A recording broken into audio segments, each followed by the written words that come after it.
Step into a forest that has no name, not the tame and reassuring woodland of a public park, where the paths are well worn and the light filters through in gentle, dappled columns. Not the groomed and pleasant forest of a fairy tale illustration, where mushrooms glow with a warm amber light, and small, harmless creatures peer out from between the roots with enormous, friendly eyes. No, this is an older forest, a different kind of dark. The canopy above is so dense and so ancient that it does not merely block the sun. It seems to have forgotten the sun entirely. The trees themselves are vast and gnarled, their bark black with moisture, their roots erupting from the earth like the knuckles of a buried titan. The silence here is not the comfortable silence of an empty room. It is a living, watchful, pressurized silence. The silence of a held breath. The silence of something enormous and unseen that is aware of your presence and has not yet decided what to do about it. Feel the weight of those unseen eyes upon you. Feel the particular quality of the air, heavy and cold, and tasting faintly of iron and moss and something else entirely. Something sweet and wrong and impossibly old. This feeling, this precise and visceral sensation of being observed by an intelligence that is neither human nor animal, neither wholly benevolent nor obviously malevolent, an intelligence that is simply and profoundly other. This is not the product of an overactive imagination. This is the feeling that saturated the inner lives of the Norse peoples for centuries. And it was not fanciful. It was not decorative. It was, to them, the simple and immediate recognition of a truth so fundamental that it required no argument and admitted no debate. They were not alone in their world. The forests, the mountains, the icy rivers, and the long twilight slopes of the Scandinavian landscape were inhabited, not merely by wolves and bears and the other mortal creatures of the natural order. They were inhabited by beings of a wholly different order, beings of immense antiquity and terrible power, beings that could bless the harvest with a single gracious gesture, or strike a man dead with a sickness for which no herb and no physician held any remedy, beings whose beauty, when glimpsed, was so absolute and so alien that it was indistinguishable from horror. These beings were the Alfar. They had other names, in other times and other places. They had names that shifted and accumulated and shed their skins across the centuries, the way a living tradition always does, growing new layers over old ones without ever quite discarding what lay beneath. In the language of the ancient Norse, the language spoken by the seafarers and the raiders and the farmers and the poets of Scandinavia in the period we roughly designate as the Viking Age, from roughly 793 to 1066 in the Common Era. They were the Alfar. In the older layer of Germanic tradition from which Norse culture descended, they were called the Albas. In the Anglo-Saxon world of early medieval England, they were the Elf. Across a vast swath of northern Europe, from the fjords of Norway to the meadows of the English Midlands to the windswept coasts of Iceland, some version of this concept persisted. some understanding that the world was inhabited at a level just beneath ordinary perception by a particular kind of semi-divine being whose relationship to humanity was ancient, complex, and profoundly consequential. This consistency is itself remarkable. We are not dealing with a local quirk, a regional superstition confined to a single community or a single landscape. We are dealing with a belief so fundamental, so deeply embedded in the pre-Christian worldview of the Germanic peoples, that it survived the migrations of the late antique period, the collapse of the Roman world, the formation of new kingdoms and new identities across the shattered landscape of post-Roman Europe, and still emerged, recognizably itself, in the literature and the law codes and the lived practice of communities separated by hundreds of miles of sea and land. The Alfar were not invented by any single story or any single tradition.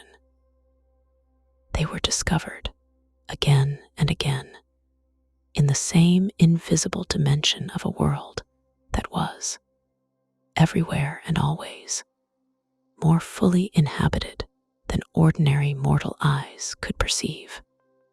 We translate that word today, when we bother to translate it at all, as elves. And in that act of translation, something essential and irreplaceable is lost. Because the word elf in the modern mind conjures a very specific and very particular image.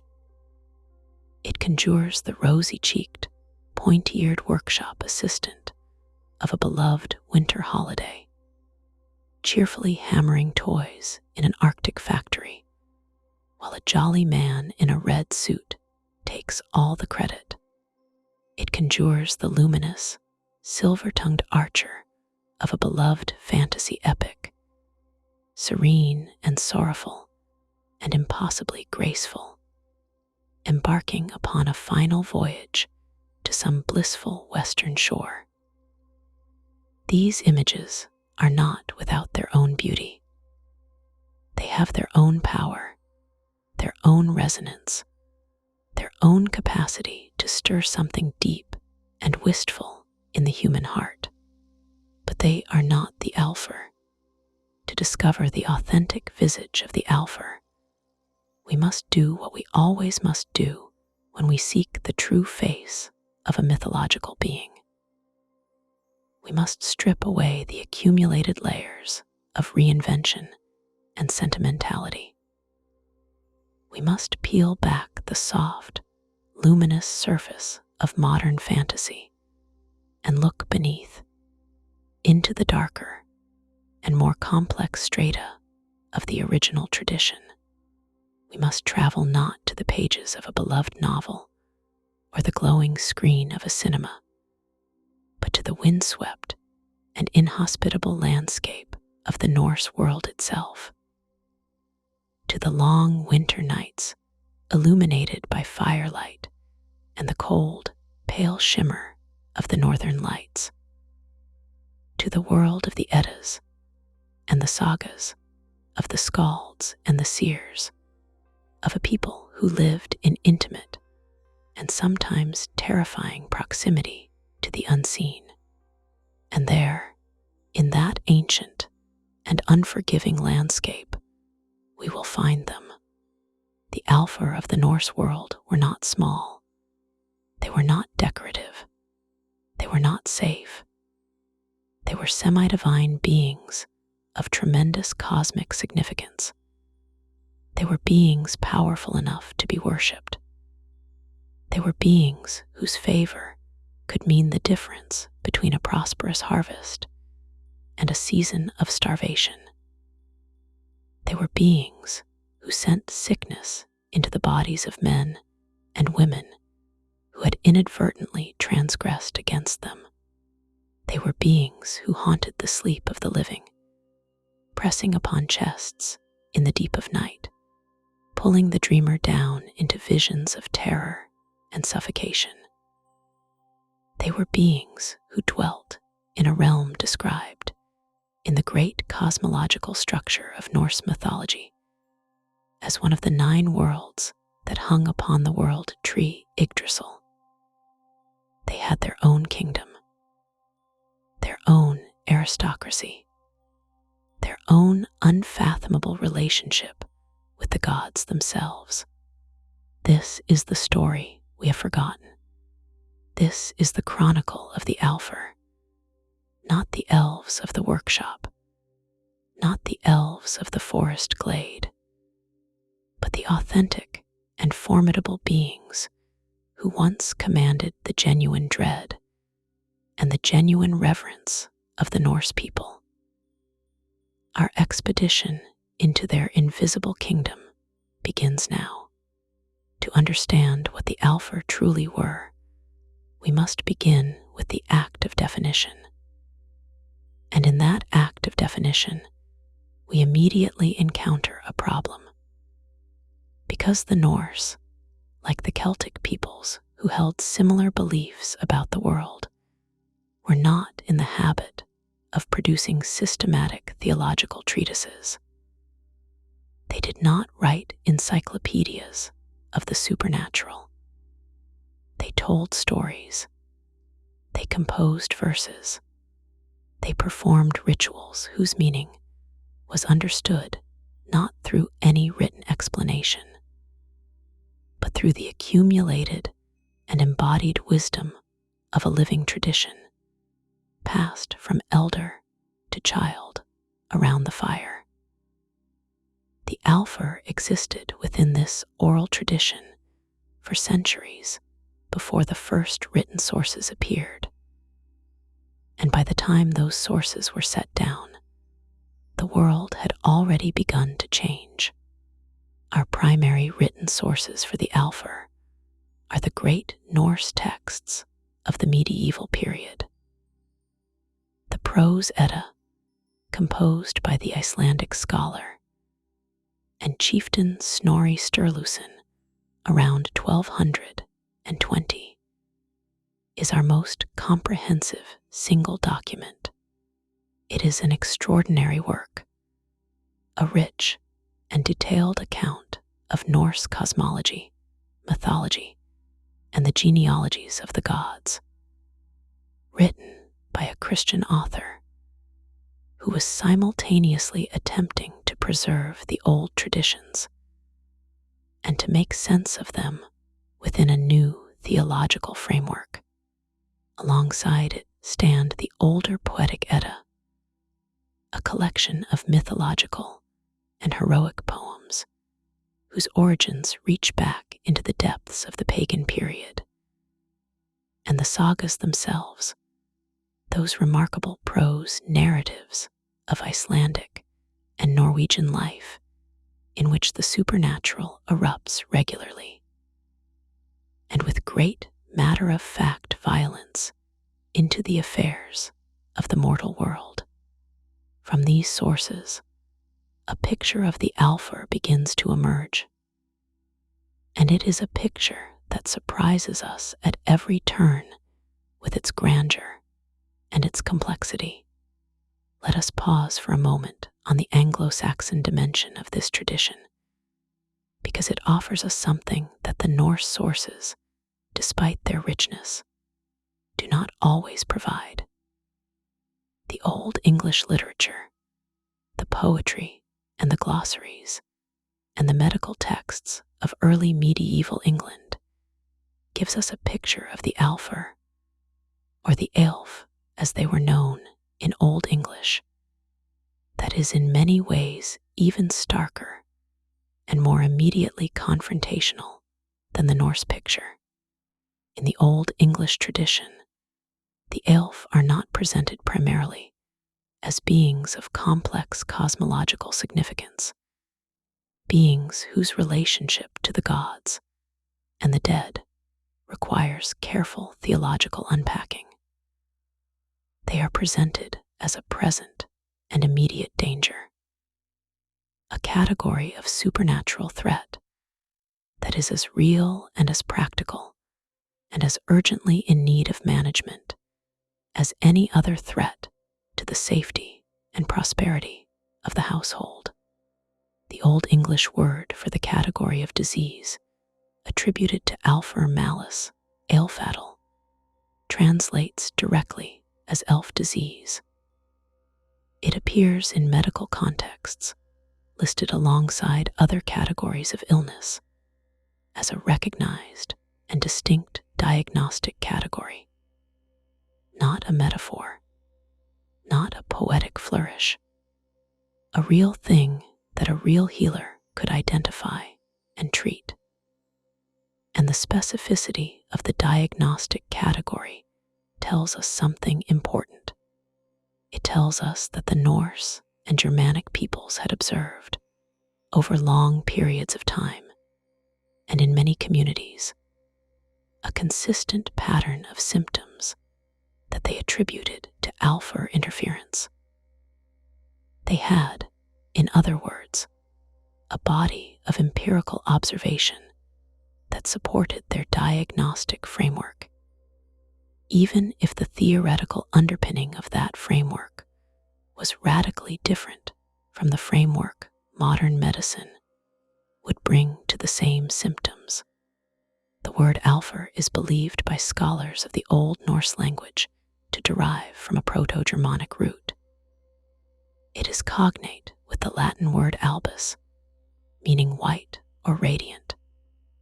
And this etymology is not merely a linguistic curiosity. It points directly to the innermost nature of these beings. The Alfar were, at their root, beings of light and radiance, beings of an uncanny and almost painful luminosity. Their beauty was not the soft and approachable beauty of a pretty face or a pleasant garden. It was the beauty of something that contained, within its luminous exterior, a power that was entirely indifferent to human comfort or human welfare. Snorri Sturluson, in his Prose Edda, offers us what appears, at first glance, to be a helpfully precise definition.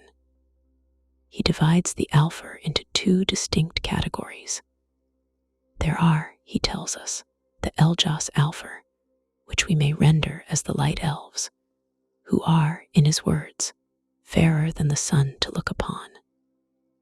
And then there are the Dak Alfar, the dark elves, who are blacker than pitch. The light elves dwell in a realm called Alfheim, one of the 9 worlds. The dark elves dwell underground in their own subterranean domain. Simple enough, one might think. A tidy division between a luminous, heavenly race and a dark, chthonic one. But the moment we press upon this division, the moment we examine it with any serious attention, it begins to fracture and reveal depths that Snorri's tidy categorization was unable to contain. The problem begins with the Dak Alfar. These dark elves, these beings blacker than pitch who dwell in the underground, seem, in almost every other respect in which we encounter them in the sources, to be functionally indistinguishable from the Dvergr, the dwarves, the great craftsmen of Norse mythology, the beings who forged Mjolnir, the hammer of Thor, the beings who created the binding Gleipnir that held the great wolf Fenrir, the beings of immense subterranean skill and power, who were simultaneously deeply associated with the wisdom of the dead. Scholars of Norse mythology have wrestled with this apparent overlap for centuries. Are the Dak Alfar and the Dvergr the same beings? Are they distinct races who simply share the same underground address? Was there, at some earlier and more archaic stage of the tradition. No meaningful distinction between them at all. The consensus among modern scholars, if such a thing can be said to exist in so complex a field, tends toward the view that Snorri, writing in the 13th century with one eye always on his Christian audience, was attempting to impose a cleaner and more systematic order upon a tradition that was, in its living oral form, far more fluid and far more ambiguous. The original tradition may not have recognized the sharp division between light elves and dark elves that Snorri presents. The Alfar in the older sources appear to exist along a spectrum, a continuum of supernatural being that shades, at one end, into something approaching the divine, and at the other end, into something approaching the deep earth spirits of death and transformation. What does emerge with consistency from the older sources, from the poetry of the Poetic Edda, and from the language of the sagas, is a picture of the Alfar as beings of tremendous power and social complexity. They are not nature sprites. They are not helpful little creatures who tidy the kitchen in the night. They are an aristocratic race, a people with their own hierarchy, their own laws, their own territories, and their own will. They are beings whose closest mortal analogues in the Norse world would not be the peasant farmer, but the mighty Jarl, the Sea King, the powerful and unpredictable chieftain, whose favor you were desperately anxious to retain, and whose anger it was catastrophically unwise to provoke. They appeared, when they appeared at all to human eyes, in human form. Tall, radiant, and possessed of a beauty that was deeply and profoundly unsettling. Not the reassuring beauty of a handsome face, but the disorienting beauty of something that exists at the very edge of what the human mind can process without fracturing. There is a recurrent quality in the oldest descriptions of the Alfar that we might call uncanny luminosity. A light that seems to come from within rather than from without. Eyes that hold a kind of knowledge that mortal eyes were never built to contain. A grace of movement that seems to belong to a body governed by different and more fundamental physical laws than the ones we live within. Consider the way the skalds, the professional poets of the Norse world, used the Alfar in their intricate and highly codified art. The skalds composed in an extraordinarily compressed and elusive form, using what are called kennings, compound metaphorical phrases that stood in for simple words, building layer upon layer of imagery in a manner that required of its audience a deep and intimate familiarity with the mythological tradition. And in the skaldic vocabulary, the Alfar appear as a consistent point of reference for beauty of a particular, almost overwhelming kind. Certain brightness and luminosity were expressed by reference to the Alfar or their light. The sun itself, in some kennings, is described in terms that draw upon the brightness of the elven world. This is not merely decorative. It speaks to the genuine sense in which the Alfar represented, for the Norse imagination, a category of beauty that was not simply aesthetic, but cosmological. A beauty that was a function of proximity to a reality more fundamental and more luminous than our own. The skaldic tradition also preserves traces of a warrior dimension of the Alfar that is almost entirely absent from the modern popular image. And that adds yet another layer of complexity to the authentic tradition.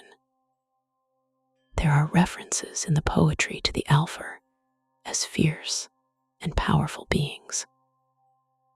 Beings who do not simply observe the world from behind their luminous veil, but who participate in the great conflicts of the cosmic order. The Alfar in these moments are not peaceful and aesthetic creatures. They are something closer to the warrior aristocracy of the Norse world itself, a nobility defined not merely by its beauty and its knowledge, but by its capacity for violence. A capacity that was, like all the other capacities of the Alfar, operating on a scale that made mortal violence seem like a shadow play performed before an open furnace. These were beings powerful enough to be worshipped, and we should hold that word in our minds for a moment. Not merely feared, not merely placated, worshipped. The distinction is a profound one.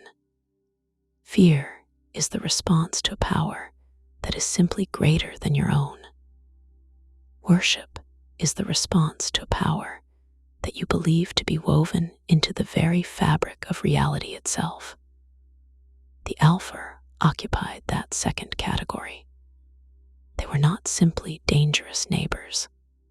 They were beings whose relationship to the world and to its generative and destructive energies was so intimate and so fundamental that the line between them and the divine was, in the minds of the Norse people, a line that was perpetually dissolving. To stand at the center of the Norse conception of the Alfar and to look outward in all directions is to encounter not a simple binary of good and evil, not even a simple binary of light and dark, but a vast and luminous ambiguity.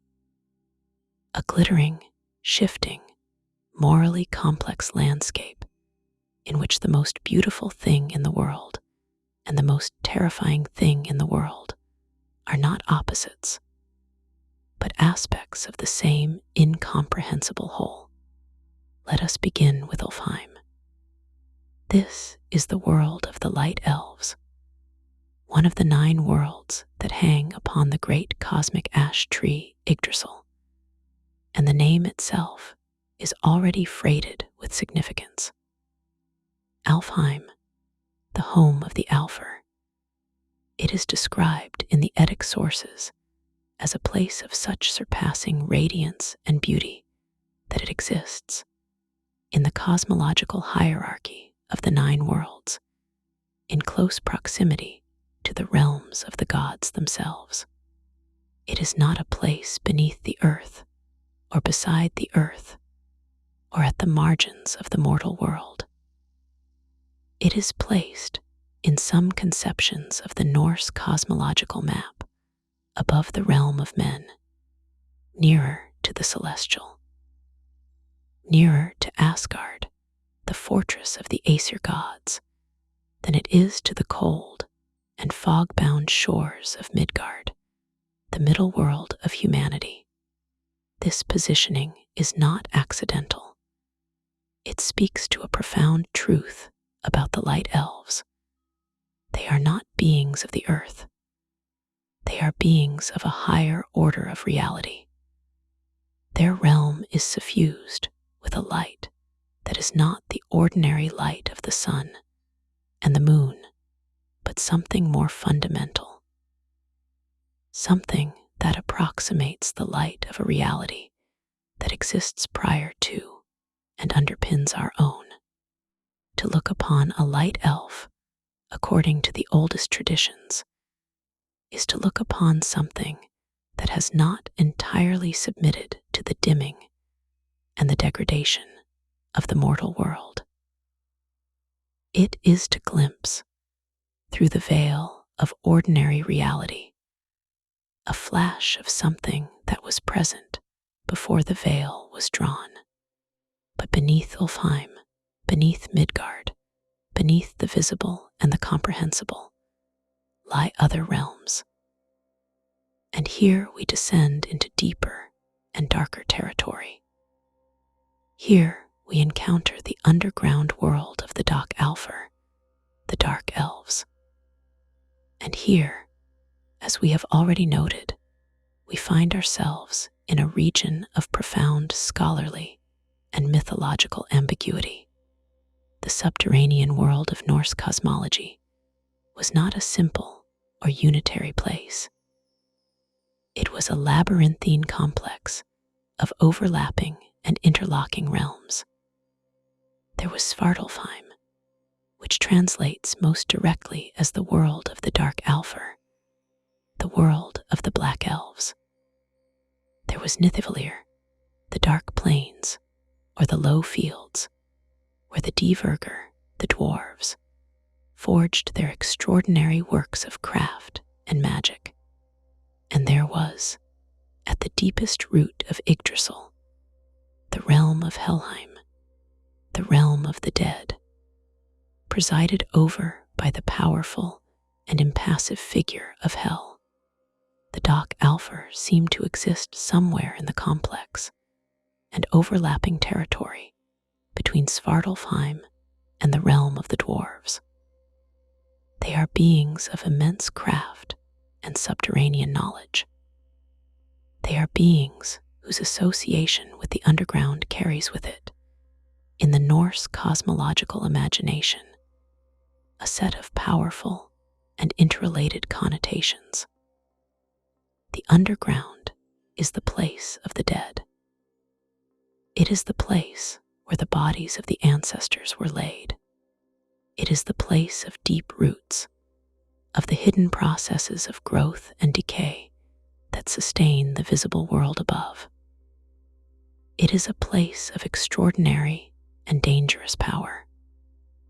Power that can be constructive, that can forge the weapons of the gods, that can bind forces that would otherwise tear the cosmos apart.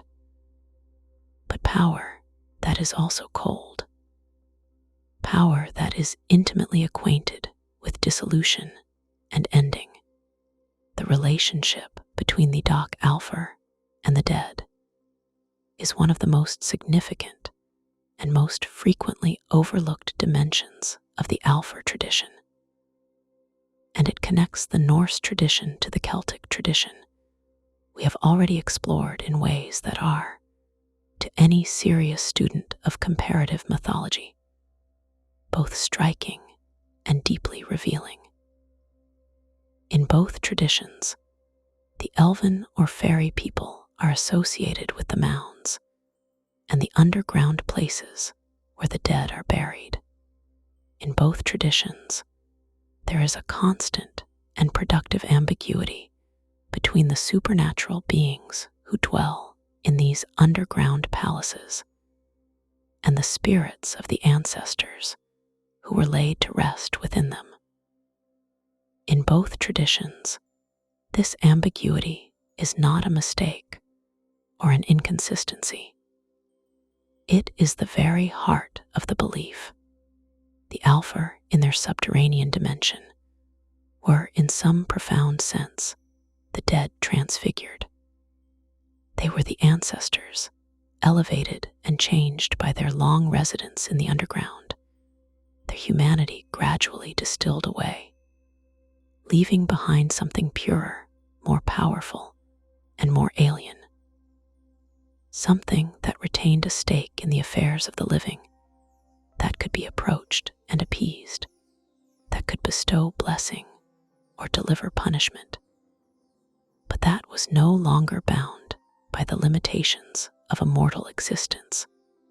This transformation, this alchemy by which the dead became something that was not quite the dead and not quite the divine, but something occupying the charged and liminal space between those two conditions is one of the most profound and least often examined dimensions of Norse religious thought.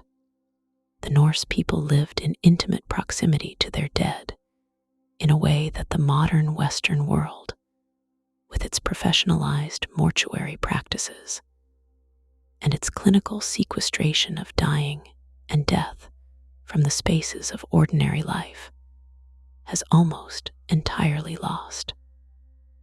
The burial mound was not a place of absence. It was a place of altered presence. The person who had been buried there had not simply gone somewhere else. They had changed. They had undergone a transformation that was simultaneously a diminishment of their mortal self and an augmentation of their supernatural power. They were still here, but they were here differently. This belief connects directly to a set of practices described in the Norse sources that cluster around the concept of the sitting on the mound, the act of sleeping or meditating at a burial site in order to receive wisdom, prophecy, or assistance from the being within it. A chieftain facing a difficult decision might spend a night on the mound of a celebrated ancestor, seeking their counsel. A woman hoping for a successful pregnancy might approach the mound of a known fertility figure and make an offering and request a blessing. These were not fringe practices. They were accepted and respected within the Norse religious framework. They were based on the understanding that the mound was not a tomb in the purely physical sense, but a gateway to a different mode of being that was, for the right purposes and with the right approach, accessible to the living. This connection between the dead and the Alfar manifests most vividly in a practice that we will explore in greater detail when we come to discuss the ritual life of the Norse people in relation to these beings.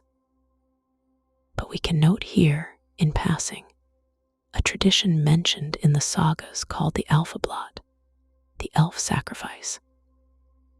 This was a ritual offering made to the Alfar at a specific time of year, in the autumn, when the harvests had been gathered and the long dark was beginning to descend. It was performed not in a public temple, but in the home. It was a domestic ritual, an intimate one, conducted in the presence of the family and presided over by the woman of the household. And it was directed, in many cases, not simply toward some abstract category of supernatural being, but toward the Alfar of a specific place, the local spirits, the presences that were bound to a particular hill, a particular grove, a particular stretch of river, presences that were felt to be intimately bound up with the fertility and the prosperity of the land and the family that worked it. Among these local presences, one figure stands out with particular clarity. He is a figure who bridges, in a single remarkable life, the gap between the mortal and the divine, between the hero and the elf, between the man and the ancestral spirit. He is Olaf of Gjerstad, a Norwegian king of great renown, who was buried in a mound, and who, after his death, was said to have become an elf of the mound, a Hogalf. Offerings were made at his burial mound.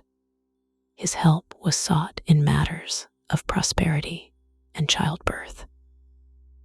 His spirit was understood to persist in the landscape, bound to the place of his burial, a local guardian and patron of a peculiarly intimate and mortal kind. Olaf Gerstethir is not an isolated case.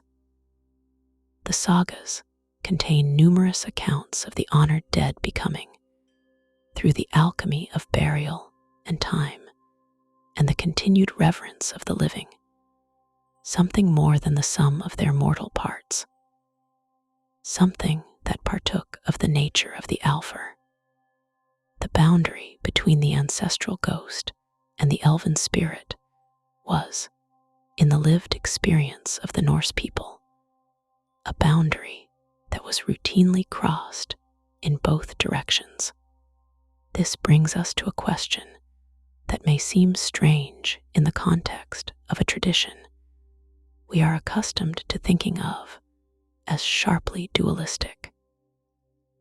Was the distinction between the light elves and the dark elves, between the luminous beings of Alfheim and the subterranean beings of Svartalfheim, in fact, a distinction that was felt to be absolute? Or was it, like so many of the apparently neat divisions of Norse cosmology, a simplification imposed upon a more complex, more fluid, and more deeply ambiguous underlying reality? The evidence suggests the latter.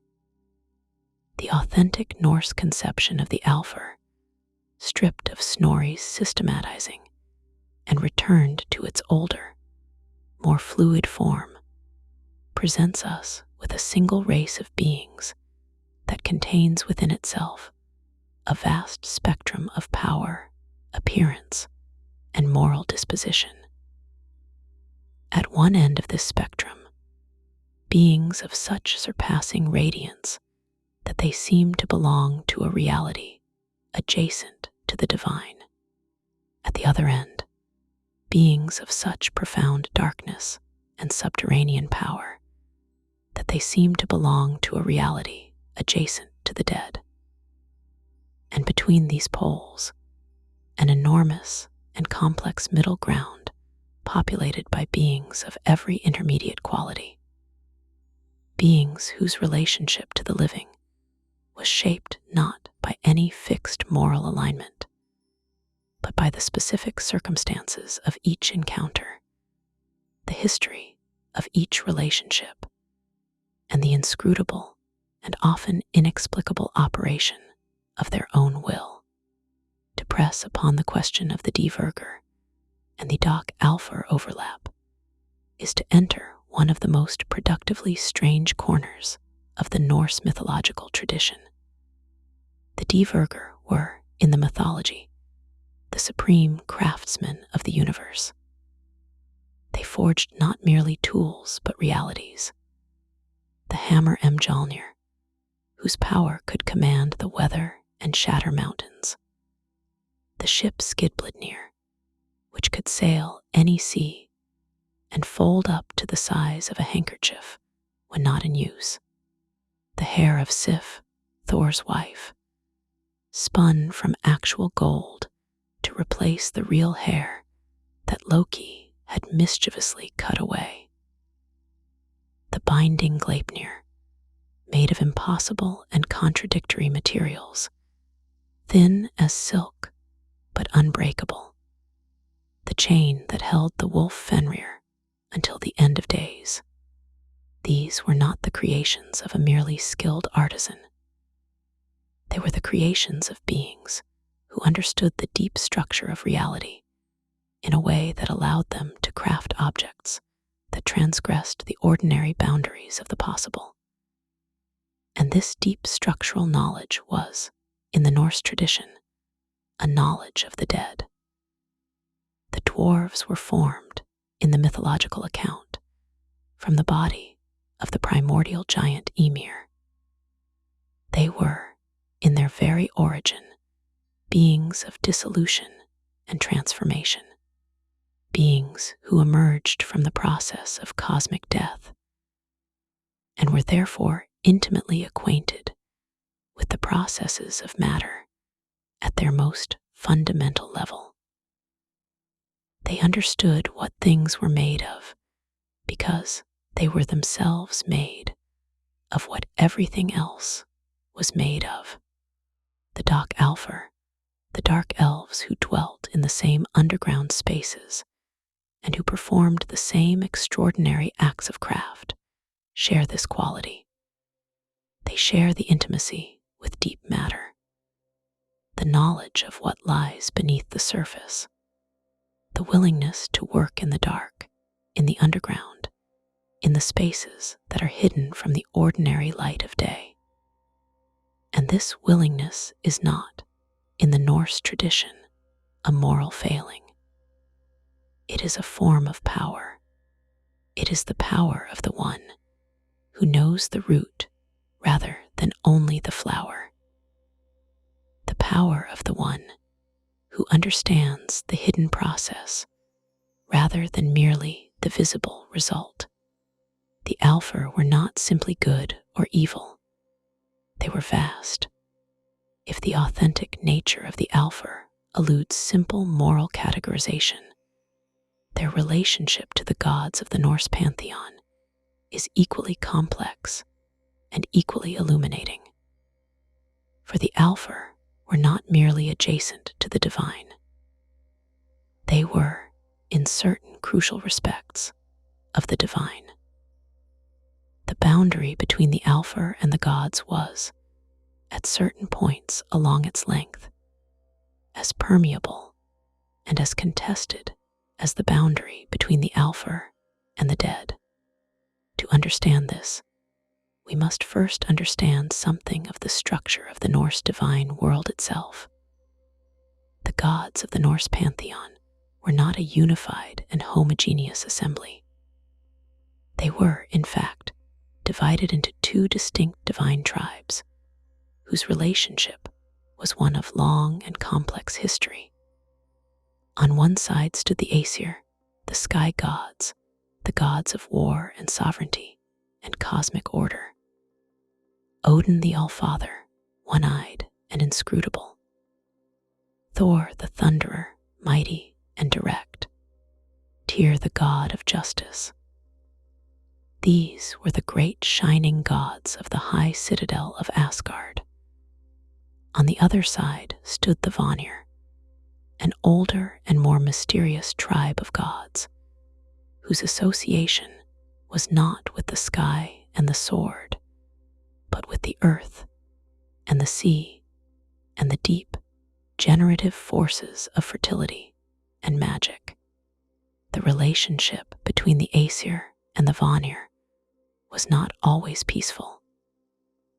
The oldest mythological sources tell of a great war between them, a conflict whose causes remain obscure, but whose resolution was a treaty of mutual hostages, an exchange of divine personages that would, over time, integrate the two tribes into a single divine community, even as it preserved the memory of their distinctness.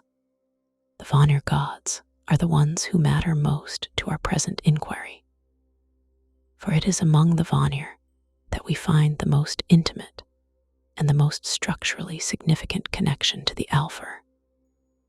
The great Vanir deities, most notably Freya, the lord of fertility and abundance, and his sister Freyja, the goddess of love and magic and the deep knowledge of the Seithr tradition, were beings whose nature overlapped with the Alfar in ways that the sources do not fully explain, but that they consistently acknowledge. Consider Freya. He is one of the most significant figures in the entire Norse divine world. His realm was Alfheim.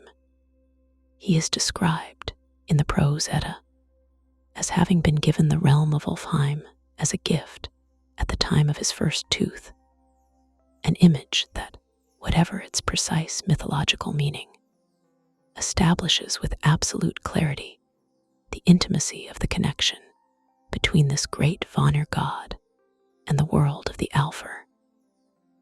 Freya does not merely rule over the Alfar from a position of divine overlordship. He belongs there. Alfheim is his natural home.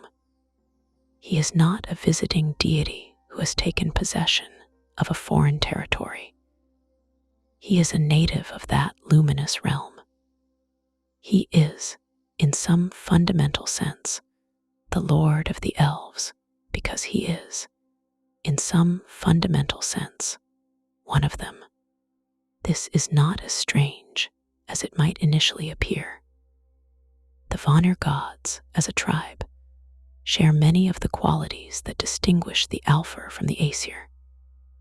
Their magic is not the magic of war and command, but the magic of growth, of desire, of the deep and hidden processes of the natural world. Their knowledge is not the knowledge of strategy and dominion, but the knowledge of what lies beneath the surface, of what moves in the blood and the soil and the long, slow turnings of the seasons. They are like the Alfar, beings whose power is intimate rather than spectacular, immanent rather than transcendent, felt rather than demonstrated. Freya's formidable sister, presents another dimension of this complex relationship.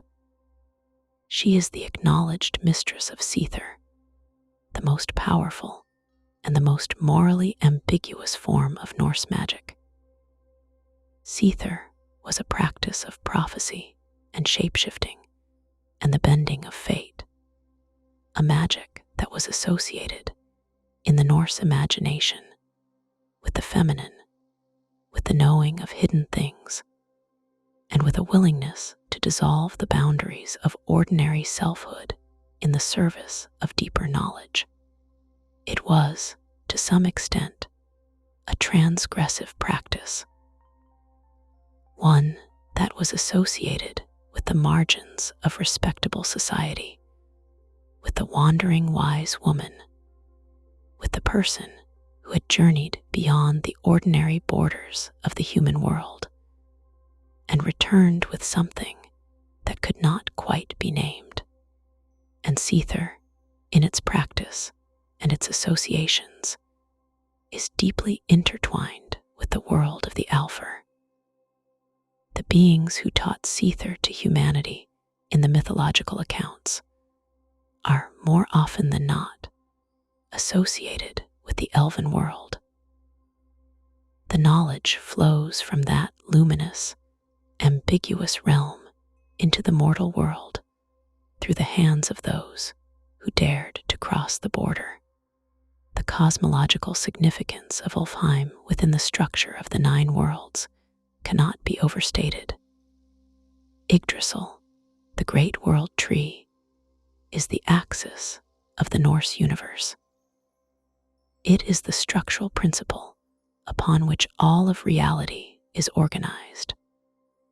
The 9 worlds that hang upon its branches and roots are not simply different places. They are different orders of reality, different modes of being, and the positioning of Alfheim in the upper branches, adjacent to the realms of the divine, speaks to the fundamental dignity and cosmic significance of the Alfar's place in the Norse understanding of things. The Alfar were not peripheral beings. They were not a footnote to the great drama of the gods. They were participants in that drama. They were beings whose existence was cosmologically necessary, whose realm was one of the 9 worlds upon whose balance the integrity of the entire cosmos depended.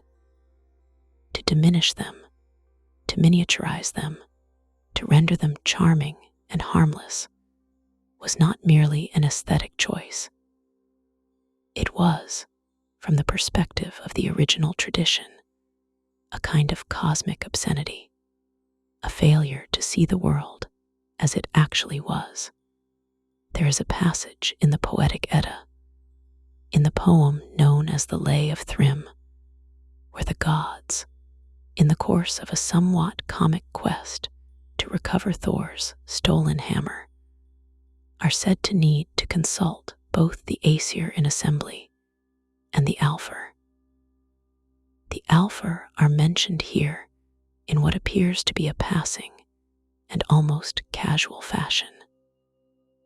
But the very casualness of the mention is significant. It implies that consulting the Alfar was, for the gods themselves, a natural and unremarkable step in the process of deliberation. They were beings whose counsel was worth seeking, whose perspective on the affairs of the cosmos was considered relevant and valuable even by the gods. It is also worth noting in this context the particular and complex relationship between the Alfar and Odin himself. Odin is, in many ways, the most difficult of all the Norse gods to categorize. He is simultaneously the highest of the Aesir, the father of gods and men, the supreme sovereign of Asgard, and a being who consistently operates at the margins, in the liminal spaces, at the borders between different orders of reality. He is a wanderer, a shapeshifter, seeker of hidden knowledge who is sacrificed, by the tradition's own account, one of his eyes for a draught from the well of wisdom, and hung himself upon the world tree for 9 days and 9 nights in order to discover the runes. He is the lord of the gallows, the master of the dead, and the receiver of half of all those who fall in battle.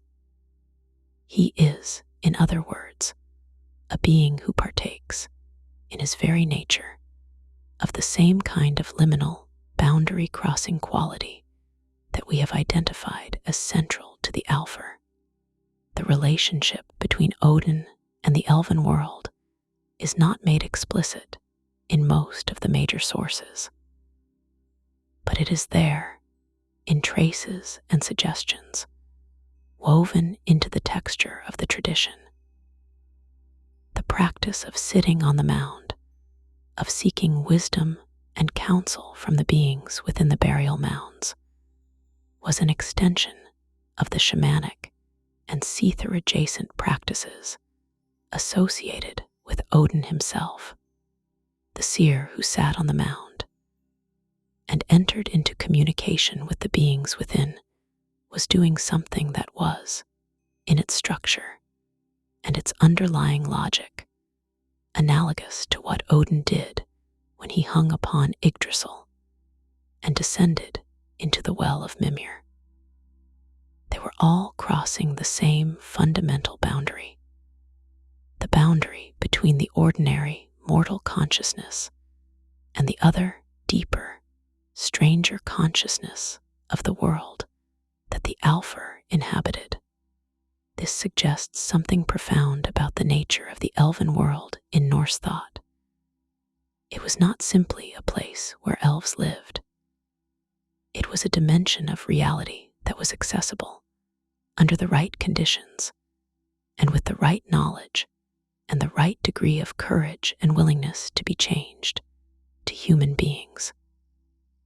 The shaman who entered trance and the seer who sat on the mound and the wise woman who performed the alphabet were all, in their different ways, approaching the same threshold.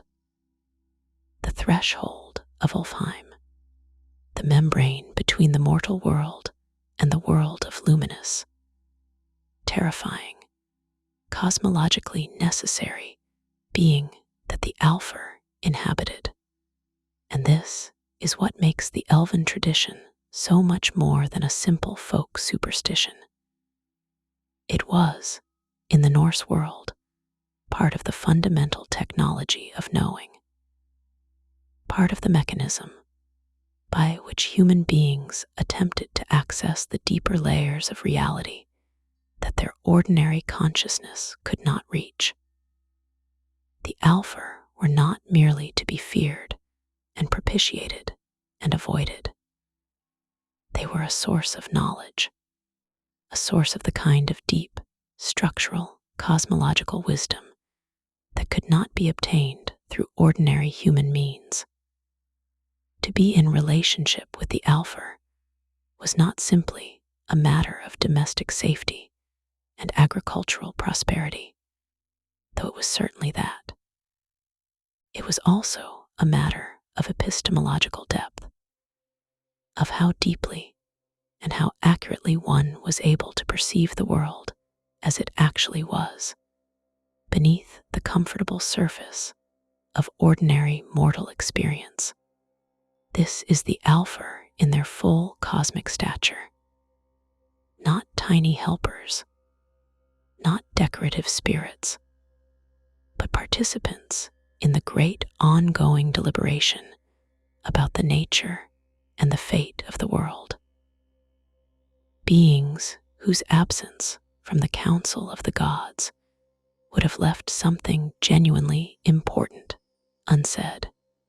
Between the luminous, cosmic grandeur of the Alfar and the ordinary human beings of the Norse world, there was a gulf of power and of comprehension so vast that to attempt to navigate it required not merely courage, but knowledge.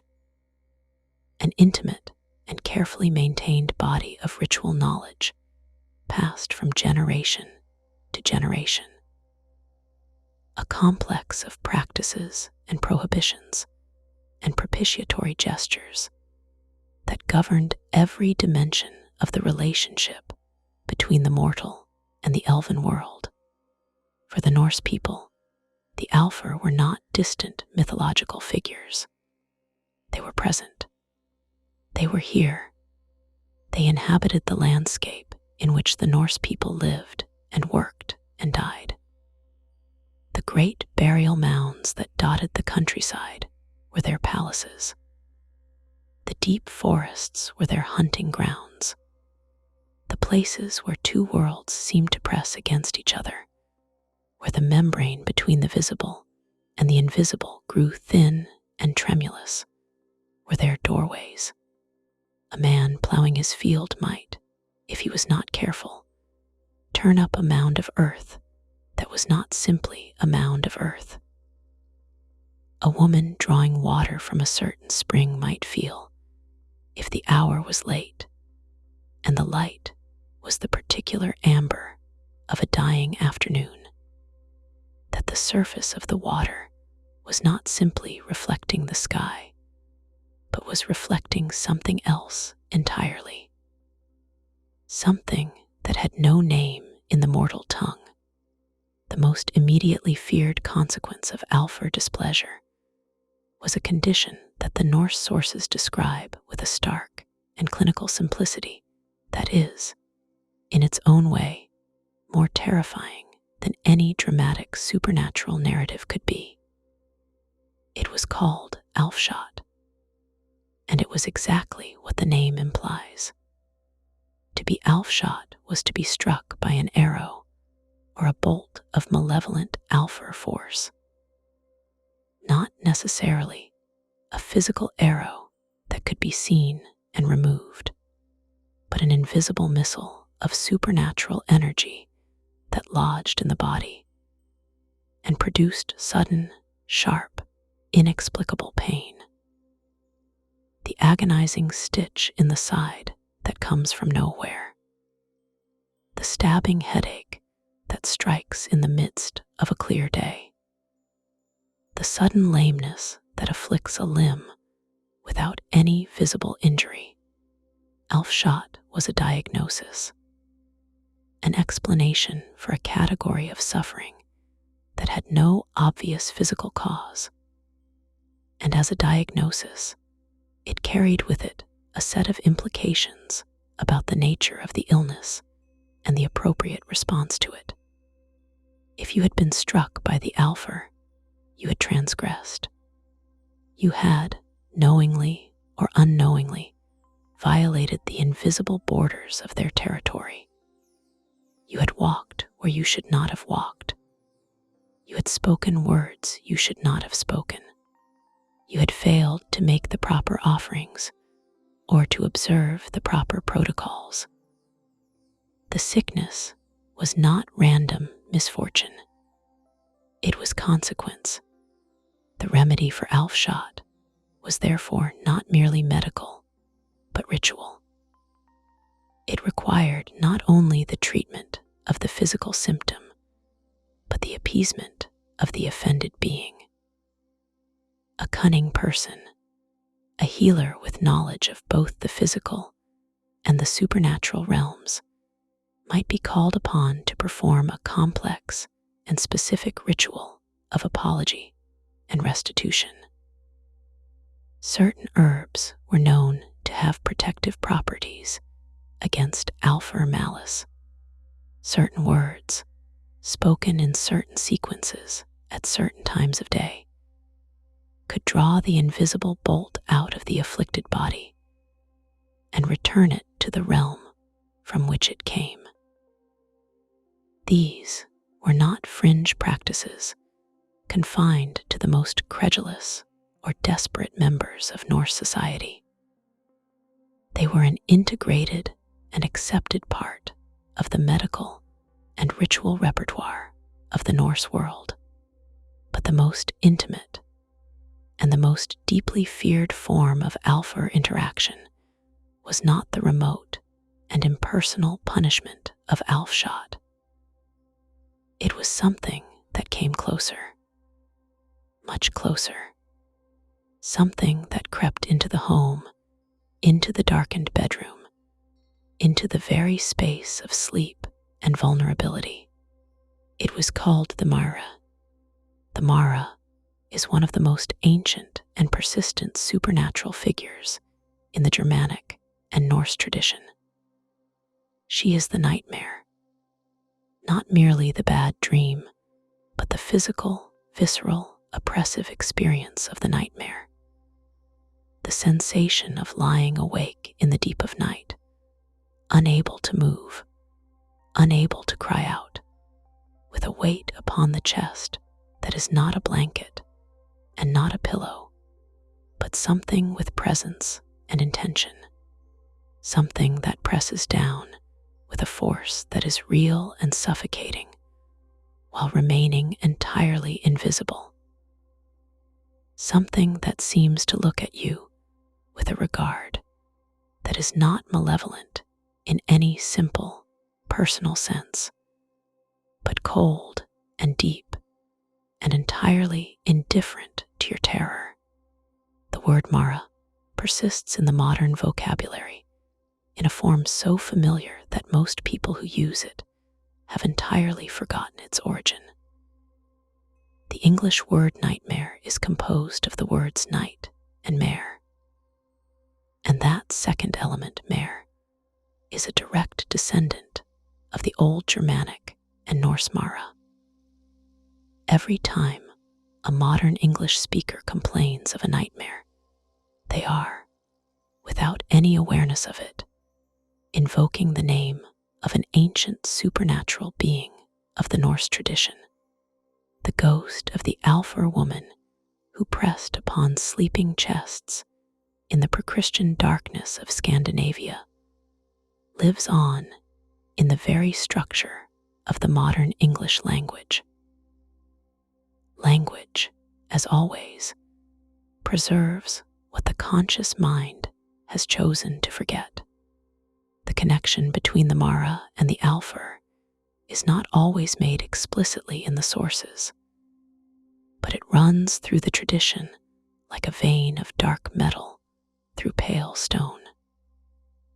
The Mara was understood, in many accounts, to be an elf woman, an elven female who came to the sleeper in the night, not for any purpose that the sleeper could comprehend, not with any agenda that could be articulated in mortal terms, but with the intrinsic, motiveless pressure of a being that existed on a plane of reality where human comfort and human fear were simply not factors that needed to be taken into account. To be visited by the Mara was to experience the Alfar at their most intimate and their most alien. It was to feel, in the most immediate and physical way possible, the reality of a dimension of existence that pressed against the mortal world on all sides, and at all times, becoming most perceptible at precisely those moments when the mortal defenses of waking consciousness were lowest.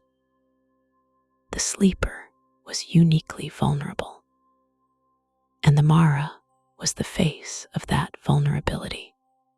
The range of Alfar-caused afflictions was not limited to human beings. In the agricultural world of the Norse people, where the health of the livestock was as important to survival as the health of the family, the Alfar's capacity for harm extended to the cattle and the horses and the pigs and the sheep, upon whose continued prosperity the entire economy of the farm depended. A horse found in the morning in a state of obvious exhaustion and terror, its mane tangled in elaborate and inexplicable knots that no human hand had made, was a horse that the Alfar had ridden in the night. This phenomenon, attested in the Norse sources and in the later folk traditions of Scandinavia and the British Isles, was called Elfride, or sometimes Night Ride, and it spoke to the Alfar's particular and well-attested interest in horses, animals of power and beauty and wildness, animals that existed, in some sense, at the boundary between the human and the natural world, between domesticity and wilderness. Animals that the Alfar found, by the logic of sympathetic resonance, particularly compelling. A cow that ceased to give milk, a pig that refused to eat, a hen that stopped laying. Any of these conditions might be diagnosed as the result of Alfar interference. And the remedy for such interference was, once again, not simply a matter of veterinary practice, but of ritual and relational repair. The Alfar had been offended. A boundary had been crossed. An acknowledgement was required. It is in the Anglo-Saxon tradition, the tradition of the early medieval English world, that we find the most explicit and detailed written evidence of the ritual practices surrounding Alfar-caused illness.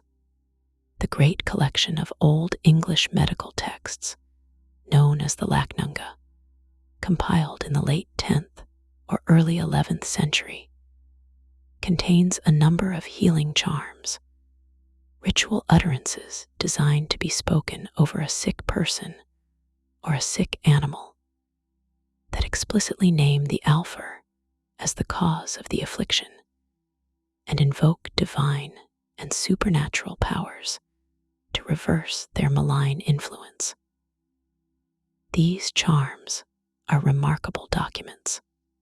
They are practical medical texts intended for actual use in actual clinical situations. And they are saturated with the understanding that sickness was a supernatural event, a consequence of the disruption of the relationship between the human world and the elven one. One charm in particular has attracted considerable scholarly attention. It is the with Elfsin, or against the elf kind, a charm designed to counteract the specific category of illness attributed to Alfar malice. The charm combines herbal remedies, specific ritual actions, and verbal incantations in a way that reveals the integrated and holistic nature of the pre-Christian medical tradition. The herbs are physical agents of healing. The ritual actions are relational gestures, acts of reordering the damaged boundary between the human and the supernatural. And the verbal incantations are a direct address, a speaking to, a communication with the powers that have been disturbed. The sick person is not simply a body to be treated. They are a node in a web of relationships that has been damaged and must be restored. What strikes any careful reader of these ancient charms is the complete absence of the condescension or the contemptuous dismissal that would characterize an attitude of simple superstition. These texts were composed and preserved by people who understood the Alfar as a genuine and serious force in the world, not a metaphor for illness, not a poetic way of talking about what they could not explain, but a real and present power whose operations were consistent enough to be categorized, whose effects were specific enough to be diagnosed, and whose malice was addressable enough to be remedied. They treated the Alfar with the same combination of respect and wariness that a skilled and careful person might treat any other powerful and unpredictable force in their environment, with knowledge, with caution, and with a deep and hard-won understanding of exactly how much latitude one could afford to take. The ritual life of the Norse people around the Alfar centered primarily on the alphabet, a term that translates most directly as elf offering or elf sacrifice. The alphabet was performed in the autumn, at the time of the year when the harvest had been gathered and the darkness was beginning to lengthen. It was, in its essence, an act of acknowledgement and appeasement, an act of recognition that the prosperity of the farm and the family depended not only on human labor and human intelligence, but on the goodwill of the invisible powers that inhabited the landscape. What is most remarkable about the alphabet, and what distinguishes it from many other ritual practices in the Norse world, is its intimate, domestic, and specifically feminine character. Unlike the great public sacrifices to the Aesir gods that were performed in temples and presided over by priests, the alphabet was a private affair. It was conducted within the home. It was presided over by the woman of the household, the lady of the farm, and it was conducted with a degree of secrecy and exclusivity that was, apparently, quite strict.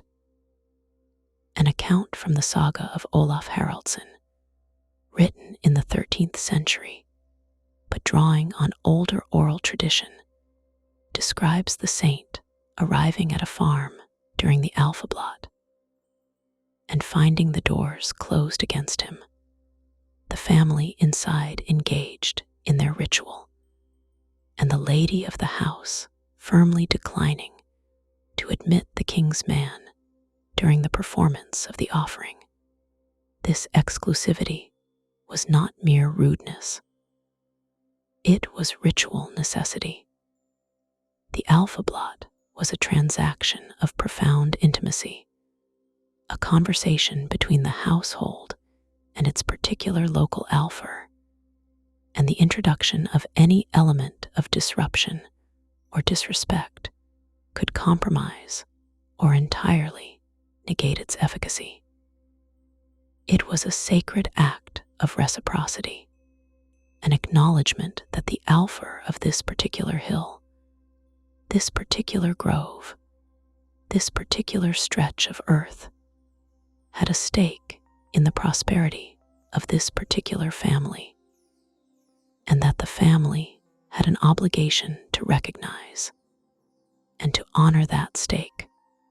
The form of the offerings is not specified in detail in any of our surviving sources, which is characteristic of oral ritual traditions that were practiced by people who already knew perfectly well what was expected. But we can piece together, from the various references scattered through the sagas and the poems and the historical records, a picture of ritual feasting, of the sharing of food and drink, of fire, and of verbal acknowledgement of the presence and power of the beings being honored. It was, in its essential structure, recognizable. A household gathering, a feast with honored, if invisible, guests, a formal acknowledgement of a relationship whose maintenance was essential to the continuation of normal life. Protection against unwanted Alfar attention was also a constant preoccupation. And the Norse people developed, over their long coexistence with these beings, a rich vocabulary of protective practice. Iron, in the Norse tradition as in the Celtic, held a particular power against supernatural malice. The sound of iron, the presence of iron, the shaping of iron through the transformative violence of the forge. All these things were antithetical to the Alfar in their most dangerous and predatory aspect. A sword placed beneath a sleeping person's pillow or beside a sick child's bed was not a merely martial gesture. It was a protective one. Certain words and certain verses also carried protective power. The runes, those ancient symbolic letters whose origins were mythologically ascribed to Odin's act of self-sacrifice upon Yggdrasil, were not merely a writing system. They were concentrations of power. Specific runic arrangements carved onto doorposts, or into the wood of a cradle, or inscribed upon a bracelet, could create a zone of protection around the person or the space they adorned. They were, in essence, a way of making legible to the Alfar the fact that this space, this person, this household, had knowledge and had claimed protection. A way of signaling that here was not easy prey. There were also elaborate prohibitions governing the language and the behavior appropriate to spaces that were understood to be in close proximity to Alfar presence. One did not speak carelessly near a known mound. One did not mock or belittle or express contempt for the beings within it. One did not allow the mound to be disturbed or its surface to be broken by plow or spade or human foot without the proper acknowledgement and the proper apology.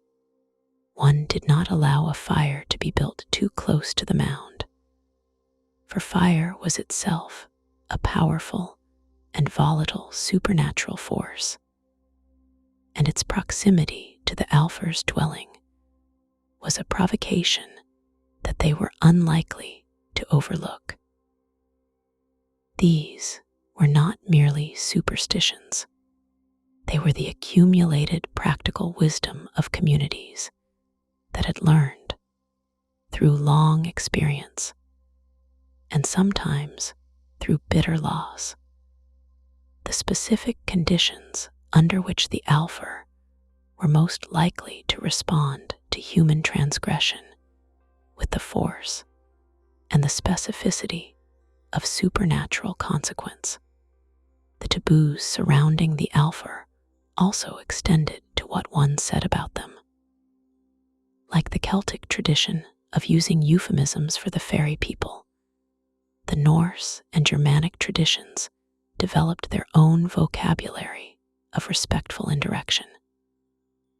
The Alfar were referred to, in many contexts, as the good folk, the neighbors, the others, the hidden ones. Not because these names were more accurate descriptions of their nature, but because they were safer.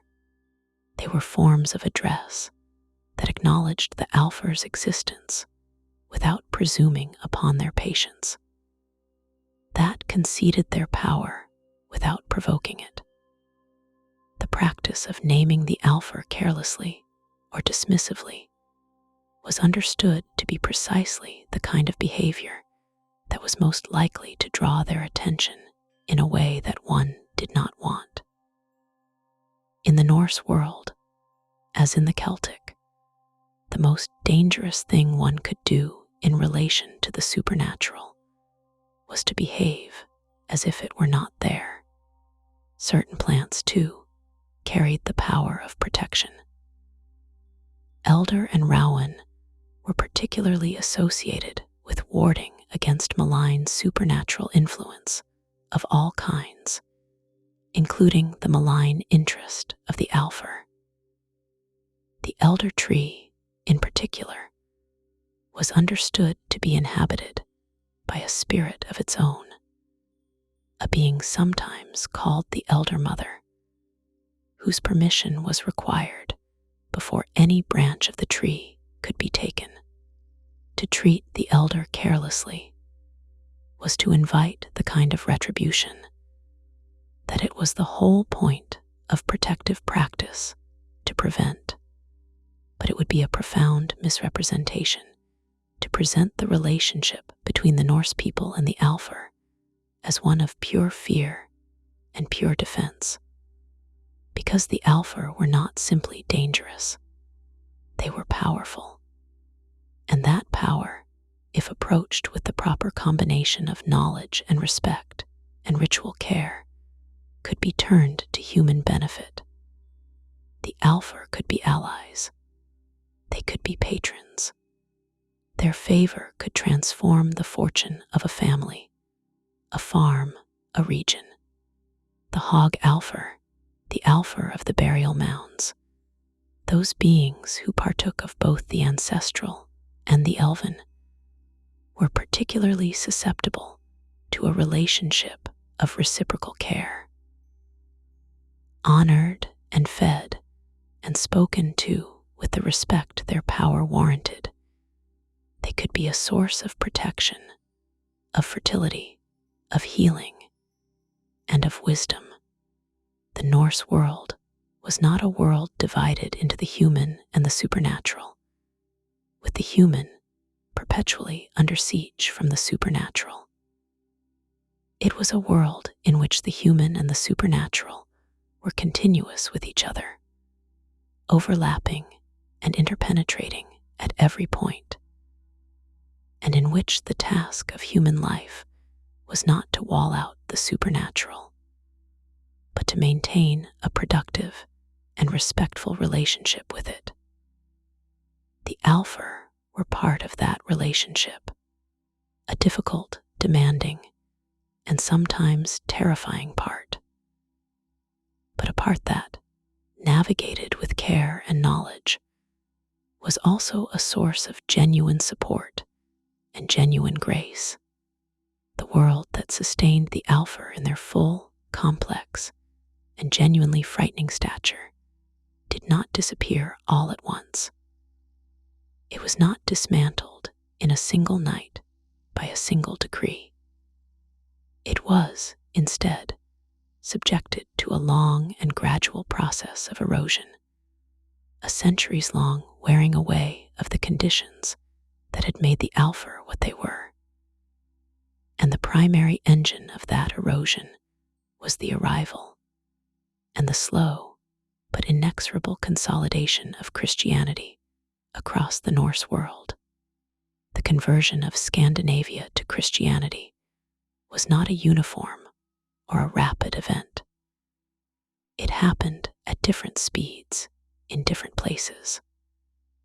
Norway and Iceland received the new faith at around the turn of the first millennium. Sweden held out longer. The remote margins of the Norse world held out longer still. And everywhere, the conversion was not simply a replacement of one cosmological system by another, as if a new piece of furniture had been brought into a cleared room.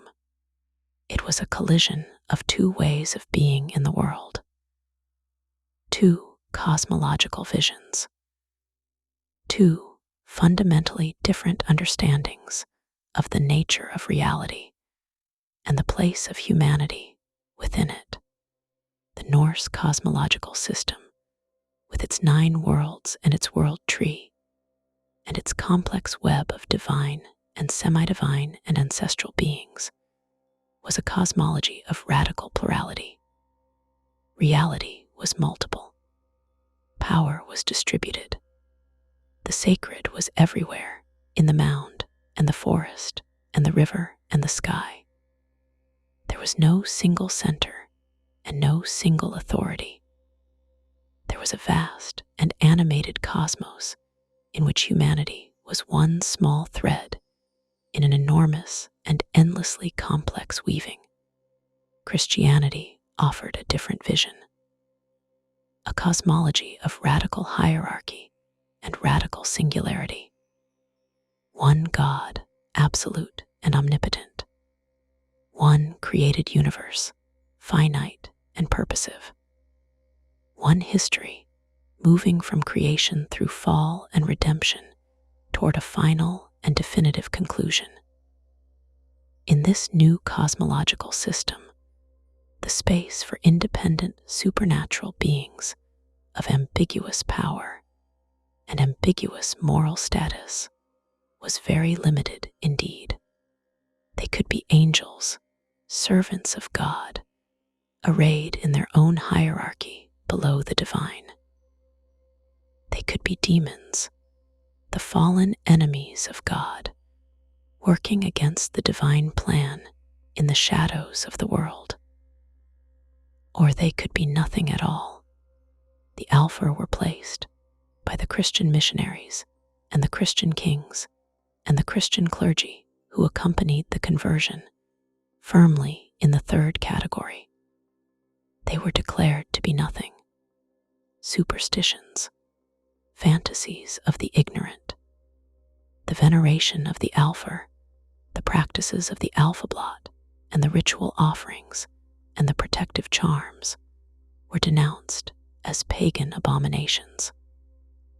Laws were enacted in several Scandinavian kingdoms explicitly prohibiting the worship of the Alfar. The Icelandic law codes of the medieval period list such worship alongside the worship of the old gods as a punishable offense.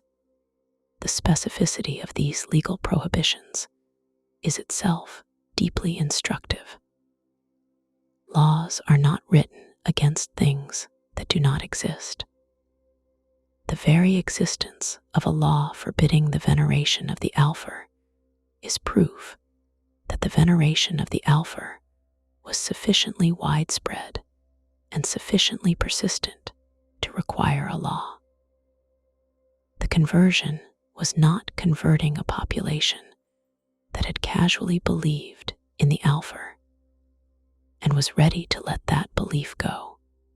It was converting a population that was deeply and practically invested in its relationship with these beings. A population for whom the alphabet and the protective charms and the ritual acknowledgement of the presence in the mound were not peripheral activities, but central to the management of daily life. The Church, in prohibiting these practices, was not removing a harmless decorative element from the culture. It was attempting to sever a living root, and the root refused to be severed. It went underground, as we have said. It retreated. It disguised itself. It survived in the folk practices of the countryside long after the urban and the educated had officially declared it extinct. The cunning folk, the wise women, the local healers who maintained the knowledge of the protective herbs and the appeasement rituals, continued their practice in the semi-privacy of rural communities for centuries after the official conversion, not as a deliberate act of religious resistance in most cases, but simply because the knowledge was needed and no credible alternative had been offered in its place. When the cow stopped giving milk, the priest's prayers were all very well. But the cunning woman's knowledge of which words to speak at which hour, at which location had a specificity, a practical applicability, that the generalized intercession of Christian prayer could not always match.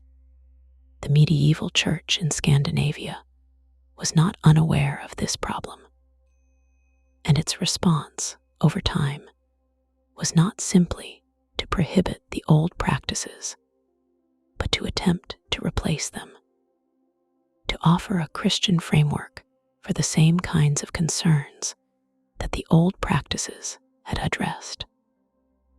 The cult of saints, which offered local divine patrons of particular places and particular activities, served some of the same relational functions that the Alfar had served. The particular saint of a particular church in a particular valley could be approached for healing, for protection, for blessing of the harvest, in a way that was not entirely unlike the approach to the Alfar of that valley.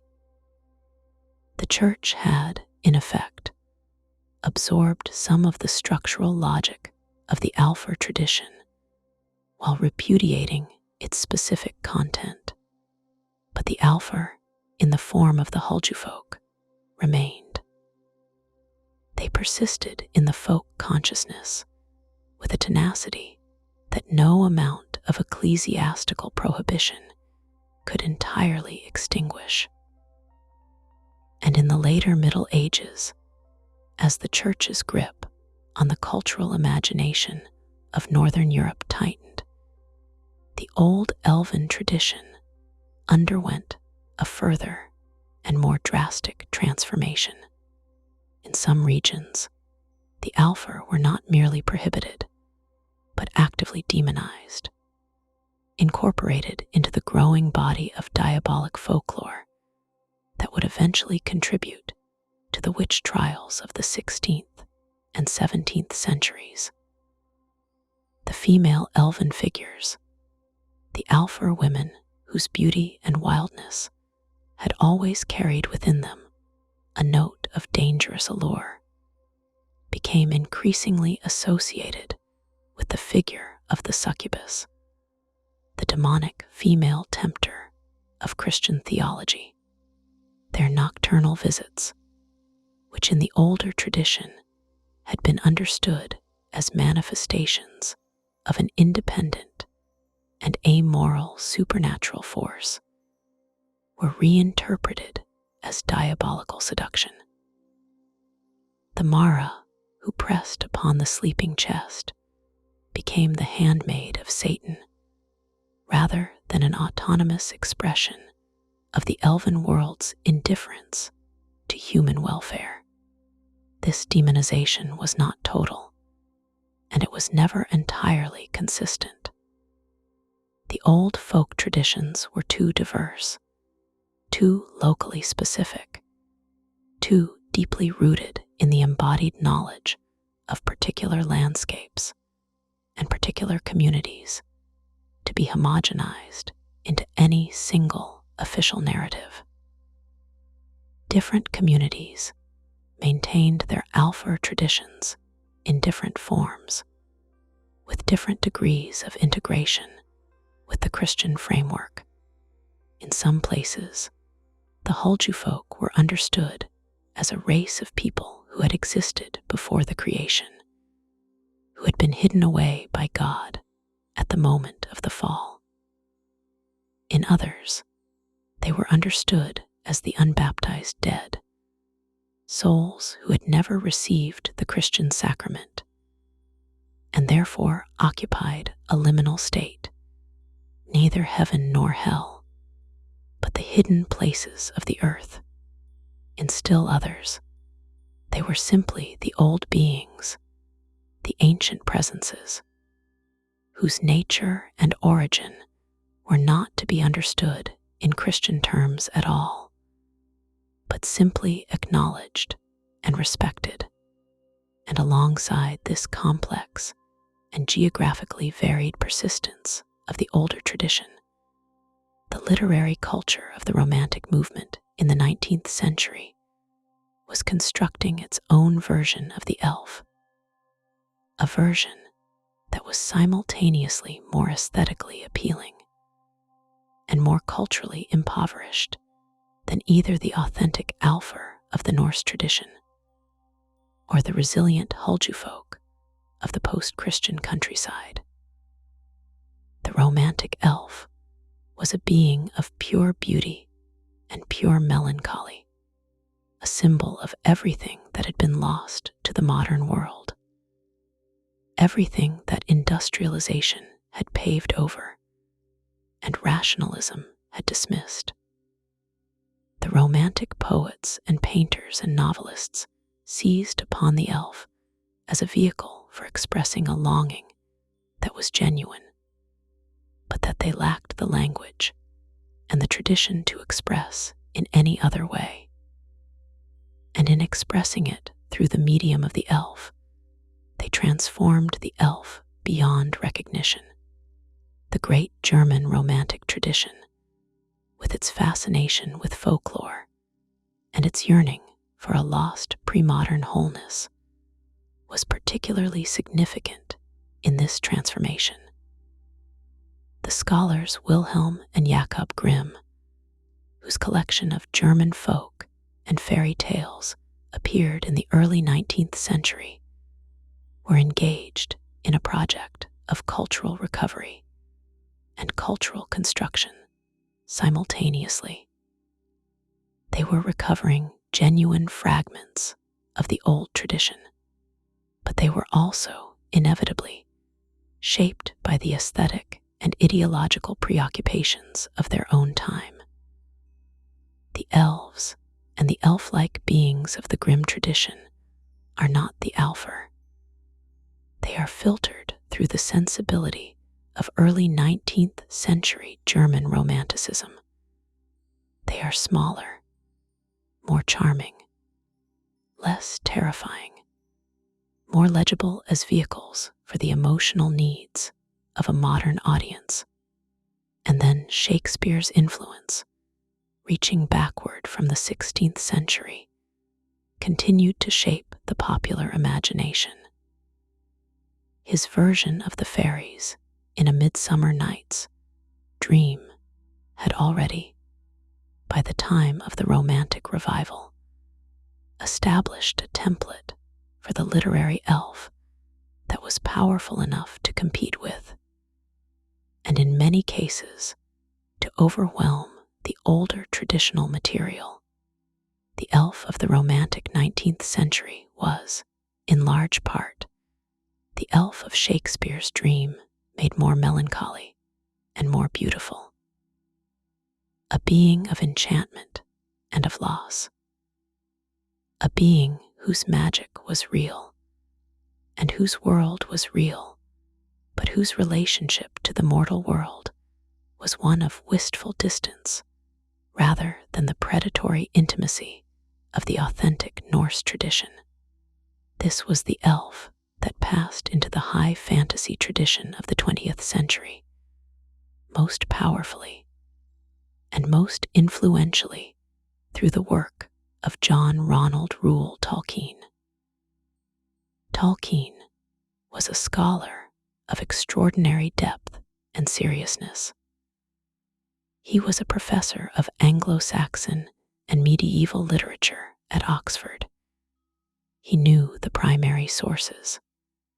He read Old Norse. He understood, in a way that few popular culture creators have ever understood, the original complex and morally weighty nature of the beings he was writing about. And yet, even in his work, the elf had been transformed.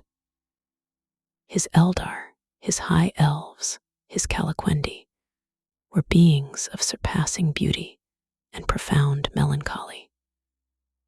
They were the fallen aristocracy of a lost divine world. They were beings whose power was fading from the mortal lands, who were sailing away into the west, abandoning the world to the dominion of men. This is unmistakably a version of the original Norse vision. The cosmic significance, the aristocratic grandeur, the association with a vanishing world of higher reality, all these are present.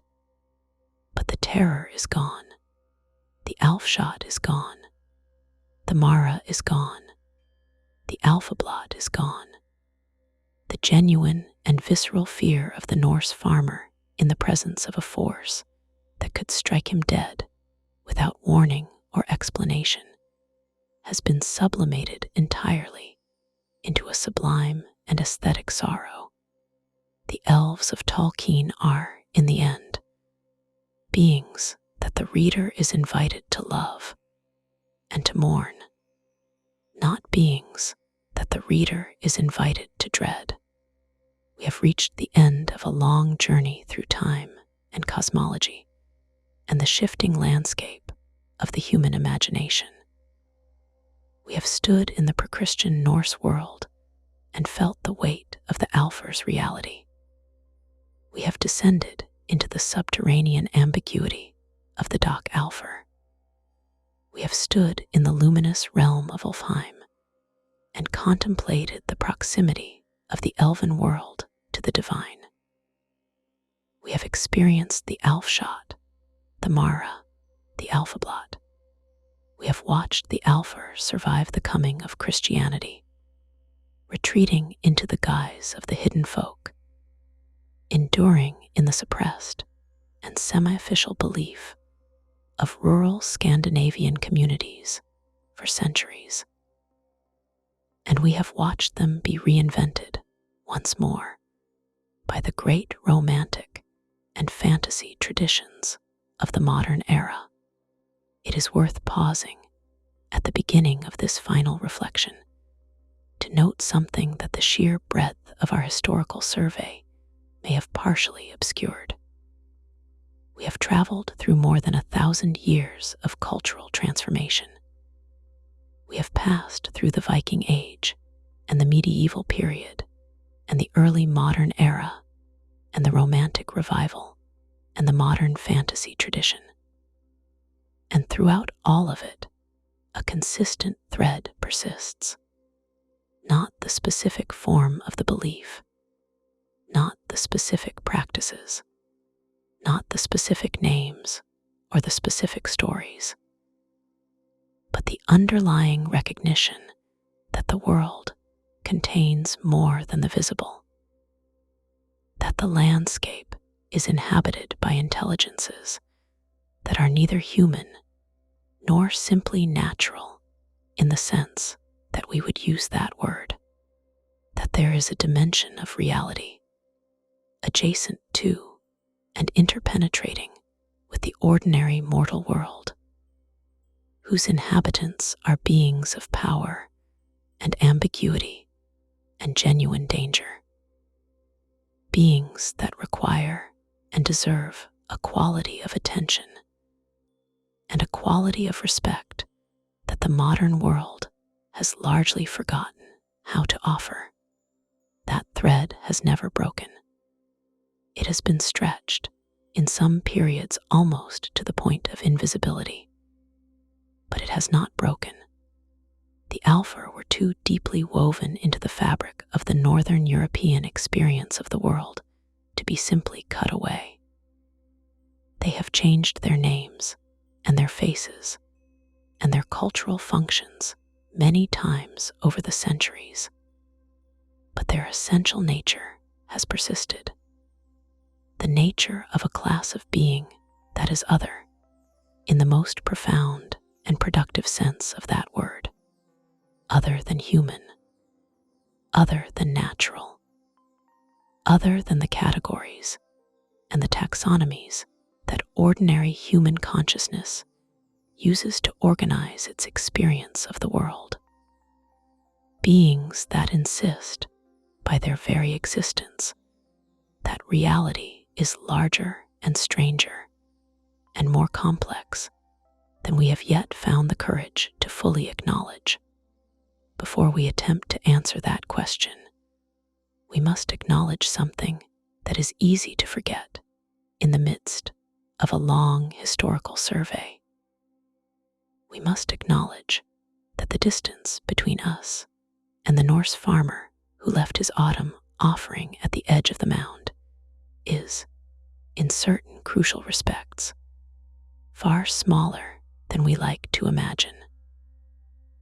The modern human being, for all the extraordinary complexity of their technological and intellectual world, still lives in a body, still experiences sickness and health, fear and desire, sleep and waking, still inhabits a landscape that is, at its most fundamental level, alive in ways that the reductive frameworks of modern materialism are not entirely adequate to describe, still feels, in certain hours and certain places, the particular quality of presence that the Norse tradition called the Alfar, the inexplicable sense of being watched from the forest, the weight on the chest in the deep of the night, the feeling, standing at the edge of a mound or a standing stone or a dark body of still water,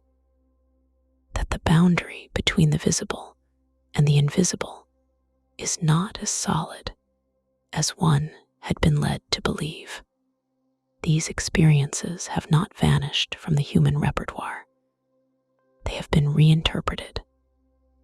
They have been explained in different frameworks, pathologized in some cases, dismissed in others, rehoused in the language of psychology and neurophysiology.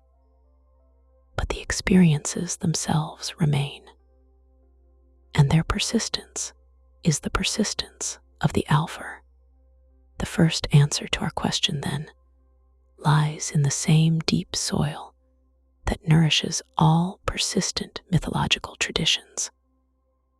The Alfar were not simply an explanatory device. They were not merely a way of accounting for sudden illness or bad harvests. They were a way of relating to the world, a way of honoring the radical complexity and the irreducible mystery of the landscape in which the Norse people lived. To acknowledge the Alfar was to acknowledge that the world was not merely a collection of resources waiting to be exploited. It was a community of beings, of intelligences, of presences, whose existence made demands upon the humans who shared the landscape with them. Demands for attention, for respect, for reciprocity. This is not a way of thinking that the modern world has abandoned as thoroughly as it might like to believe. The crisis of our relationship with the natural world, the ecological catastrophe that is the defining challenge of our time, is in essence the crisis of a civilization that forgot the Alfar, that forgot that the world was inhabited, that forgot that the extractive, dominating relationship with the natural world that seemed, for a time, to be the triumphant expression of human intelligence was in fact a form of profound impoverishment.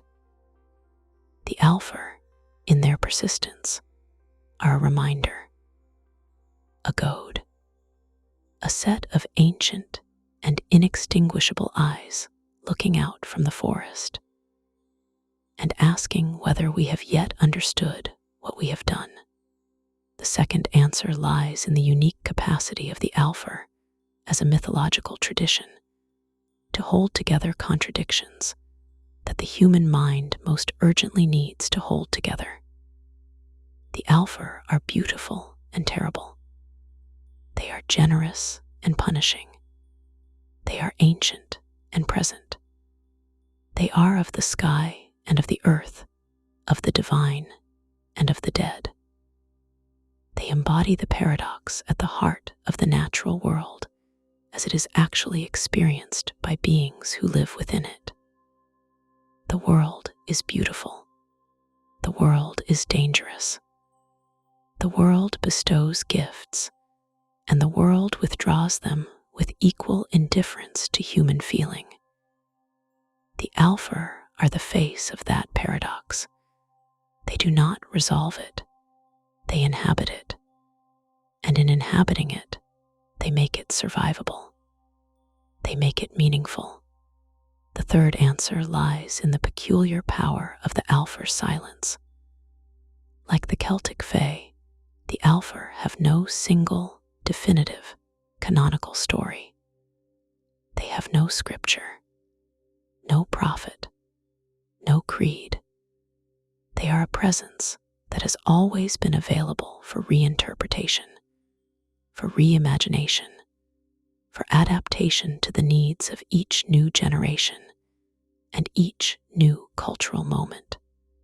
They were deposed gods in one era, and ancestral spirits in another, and household guardians in a third, and romantic symbols of the vanishing enchanted world in a fourth, and high fantasy archetypes in a fifth. And now, in our own era, they are becoming something else again. Something that connects to the ecological and the spiritual yearnings of a civilization in crisis. It is significant that in the contemporary revival of interest in the Alfar, the most serious and thoughtful practitioners are not those who simply consume the fantasy imagery.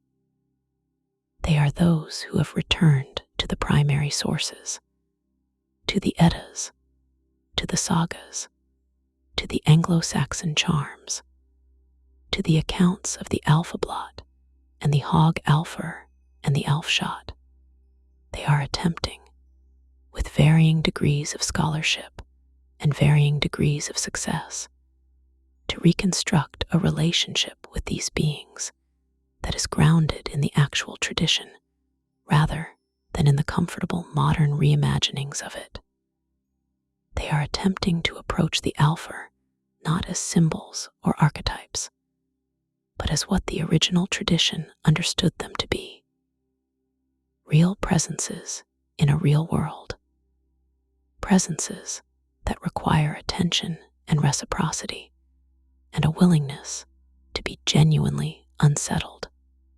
This is not a simple or a comfortable undertaking. To approach the authentic Alfar, as opposed to the elves of the fiction shelf, is to relinquish the safety of the modern elf. The elf who is beautiful without being dangerous, wise without being alien, powerful without being capable of the kind of capricious, consequence-free harm that the Norse sources document so consistently. The authentic Alfar makes demands. They require the same combination of knowledge and caution and respect that the Norse farmer brought to his autumn offering. They require the acknowledgement that they are not for human convenience, that their existence is not subordinate to our comfort or our comprehension.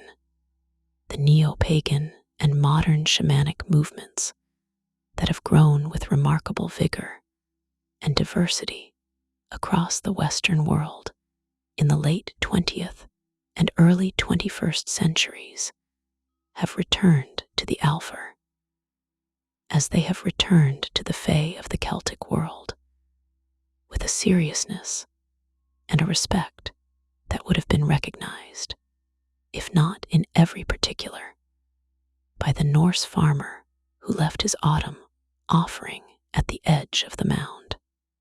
These movements have looked past the Santa's workshops and past even the luminous melancholy of Tolkien's elves. They have returned to the Eddas and the sagas and the traces of the old ritual practices and the reports of the persisting folk belief. And they have found, waiting there, the authentic Alfar. Complex, demanding, cosmologically significant, and alive. In Iceland, the persistence of belief in the Huldufólk, those direct descendants of the original Alfar in their post-Christian guise, is not simply a charming cultural eccentricity. It is a living practice. Certain individuals, known as Alfseers, or those with the ability to see and communicate with the hidden people, are consulted in Iceland before construction projects disturb the landscape, the rerouting of roads, and the postponement of building work to avoid disturbing rocks or hills that are believed to be inhabited is not, in Iceland, a marginal or embarrassing practice. It is something that is discussed at the level of government, something that is taken with a seriousness that the rest of the world, when it hears of it, tends to find either enchanting or baffling, depending on its own relationship to the question of whether the world is inhabited by more than meets the eye. What does Iceland know that the rest of us have forgotten? Perhaps it is simply this, that the experience of living in a landscape that is genuinely and dramatically alive, a landscape of volcanoes and glaciers and aurora and midnight sun, a landscape that is capable of killing you at any moment with complete indifference, and capable of overwhelming you with beauty at the very next, tends to make it very difficult to sustain the conviction that the world is a dead collection of matter. That when you live in a landscape that demands that kind of attention, the ancient knowledge that the landscape is inhabited does not feel like superstition. It feels like perception. The Alfar never left Iceland. In truth, the Alfar never left anywhere. They retreated. They diminished in the official record. They were stripped of their names and their rituals and their cosmic significance by the long processes of conversion and rationalization and industrialization.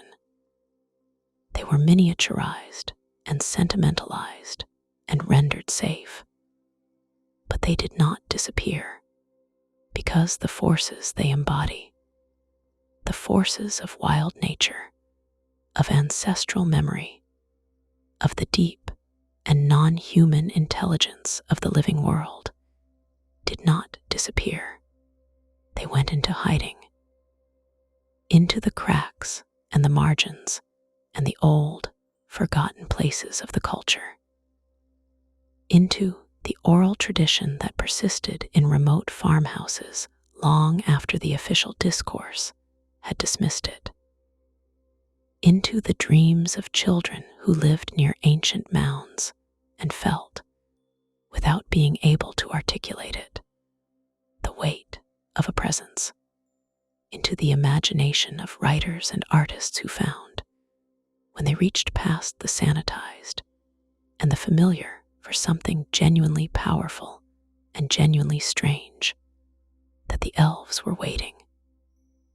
Not the small, winged, gardening elves of the Victorian imagination, not even the noble, mournful elves of the modern fantasy tradition, but the Alfar in something closer to their original form, luminous and terrible, semi-divine and intimately connected to the dead, cosmologically significant and morally inscrutable, present in the landscape in a way that demanded acknowledgement and reciprocity.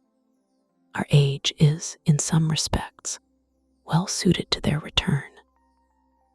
We are a civilization that is, with increasing urgency, becoming aware of the catastrophic consequences of treating the world as a dead resource rather than a living community.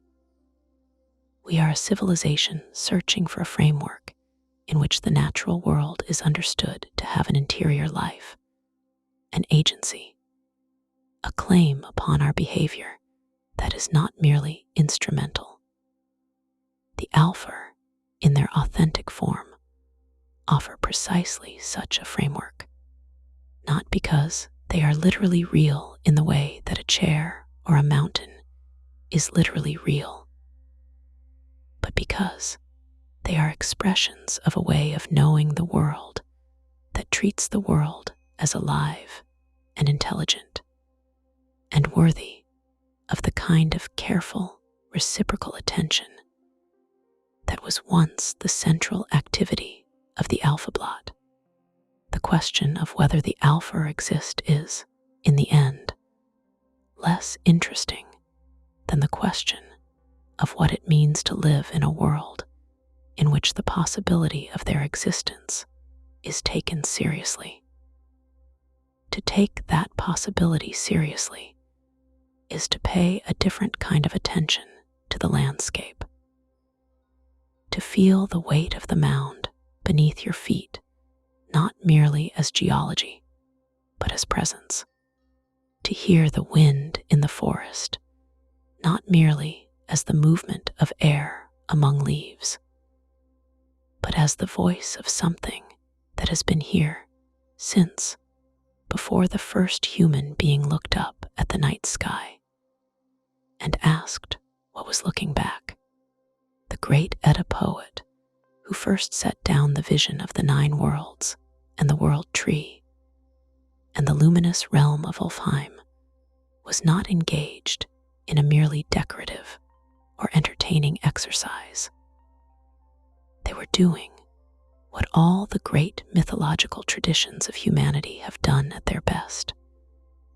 They were attempting to give a shape and a name and a habitation to the profound intuition that the world is more than it appears, that behind the visible there is an invisible, that behind the material there is something that is not material, but that is not therefore less real, that the human being who walks through the forest is not alone and has never been alone and will not be alone so long as there are still places in the world that have not been entirely stripped of their living interior.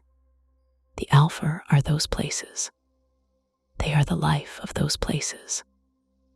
They are the ancient and persistent testimony that the world, in all its beauty and all its terror, is inhabited, not by beings who exist simply for our benefit or our entertainment, or even our fear, but by beings who were here before us and who will, in whatever form they choose to assume next, be here after us.